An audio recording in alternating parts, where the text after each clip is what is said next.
안녕하세요. 오늘은 판소리 5바탕에 숨겨진 이야기, 그 첫 번째 시간으로 흥부가의 숨겨진 이야기를 들려드리려고 합니다. 우리나라 고전소설 흥부전은 판소리 사설의 영향을 받아 정착된 소설이라고 해서 판소리계의 소설이라고 불리는데요. 전래동화 흥부와 놀부 모두 아는 이야기죠. 오늘 첫 번째 시간인 만큼 판소리에 대해서 먼저 짚어보고 가겠습니다. 판소리란 무엇일까요? 판소리란 판과 소리가 결합된 말입니다. 쉽게 말하자면 우리가 흔히 아는 씨름판, 놀이판, 특정한 놀이나 행위가 벌어지는 공간을 판이라고 하는데요. 그 판에서 우리의 소리를 한다라고 해서 판소리입니다. 판소리는 청중이 모인 판에서 부채를 든 한 명의 소리꾼이 북반주를 수행하는 그 고수와 장단에 맞추어 노래, 말, 몸짓을 섞어가며 서사적인 이야기를 엮어내는 공연 예술입니다. 판소리가 언제 성립되었는지 정확하게 말하기는 어렵지만 17세기 중후반 무렵에 서민층을 기반으로 성립됐다고 합니다. 18세기 무렵 판소리가 엄청난 유행이 되면서 춘향가, 심청가, 흥보가, 수군가, 적벽가, 병강세 타령, 장기 타령, 배비장 타령, 옹고집 타령, 강릉 매화 타령, 무수기 타령, 가짜 신선 타령 등 12마당으로 정해졌는데 현재는 춘향가, 심청가, 흥보가, 수군가, 적벽가 이렇게 5바탕만 불려지고 있습니다. 그리고 판소리는 1964년 국가무형문화재로 지정되어 보존 전승되고 있고 2008년 유네스코 인류무형문화유산에 등재되어 있습니다. 자, 그럼 이 정도면 판소리에 대해 기본적인 정보는 알고 있다라고 생각하셔도 될 것 같아요. 그럼 흥부가의 이야기를 시작해 볼게요. 형제였던 흥부와 놀부는 아버지가 돌아가시자 형 놀부가 동생 흥부를 쫓아내죠. 쫓겨난 흥부는 어느 집에 터를 잡고 온갖 일을 하며 살아갑니다. 어느 날 흥부 집에 둥지를 튼 제비들이 구렁이에게 잡아먹힐 뻔한 것을 구해줍니다. 구렁이는 도망갔지만 제비들이 모두 죽고 제비 새끼 한 마리만 딱 남게 되는데요.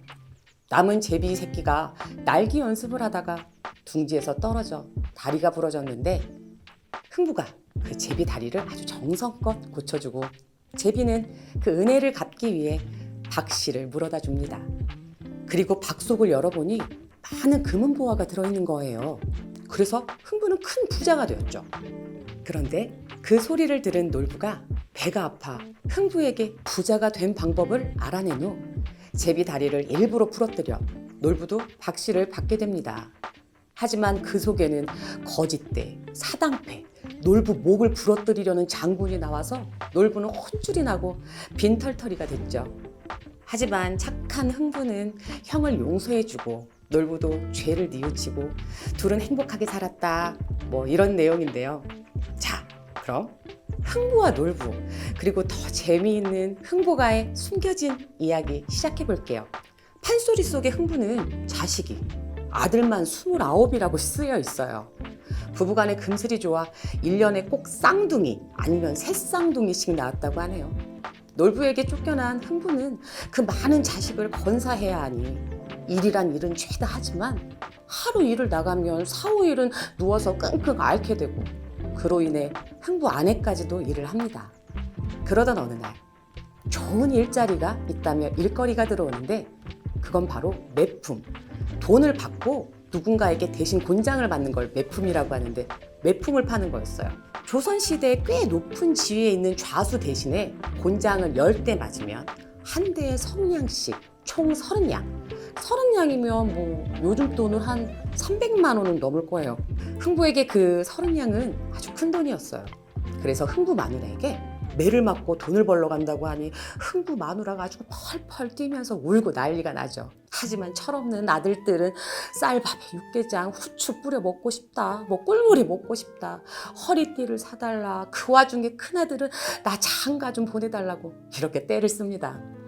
그래서 흥부는 매품을 팔러 갑니다. 곤장을 맞으려고 딱 엉덩이를 내리고 누워있는데 흥부를 알아본 사령이 박생원 고라쏘 고라 아까 어떤 놈이 박흥보 대신이요 라고 하며 곤장 10대 맞고 돈 30냥 벌어 짊어지고 갔어. 이렇게 이야기하는 거예요. 어떻게 생겼냐고 그 생김새를 물어보니까 그 생김새가 딱 뒷집 남자와 그 비슷하더래요. 생각해보니 어제 흥부 마누라가 매품 팔러 가면 안 된다고 큰 소리로 우는 통에 뒷집 꾀소합이란 놈이 알고 선수를 친 거죠. 우리가 모르는 이야기는 이것뿐만 아니랍니다. 제비 다리를 고쳐준 흥부가 그 받은 박씨 속에서 금은보화만 나온 게 아니에요.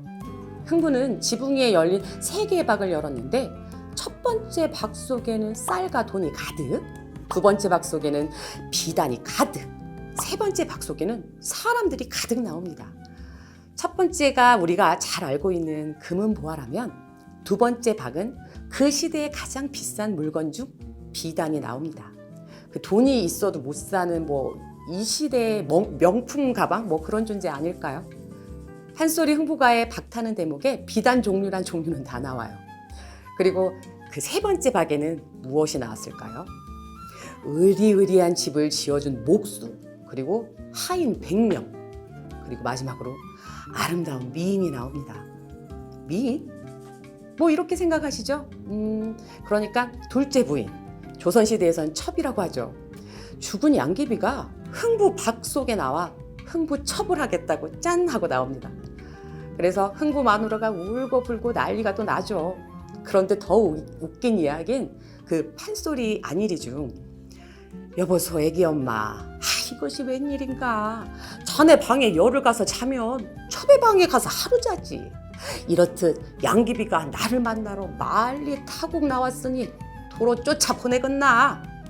흥부 마누라 이 말 듣더니 그럼 꼭 그리 허겄다고 우리 서희 고름 맺고 맹세합시다 이랬어요. 지금 시대에는 말도 안 되는 이야기지만 조선시대에는 가능한 일이니까요. 어떠세요? 제가 들려드린 이야기 재미있으셨나요? 시간이 되신다면 흥부와 놀부, 우리가 몰랐던 이야기를 흥부가로 한번 들어보시는 건 어떨까요? 다음 시간엔 더 재미있는 수군가 이야기를 들려드릴게요. 지금까지 소리꾼 전혜연이었습니다.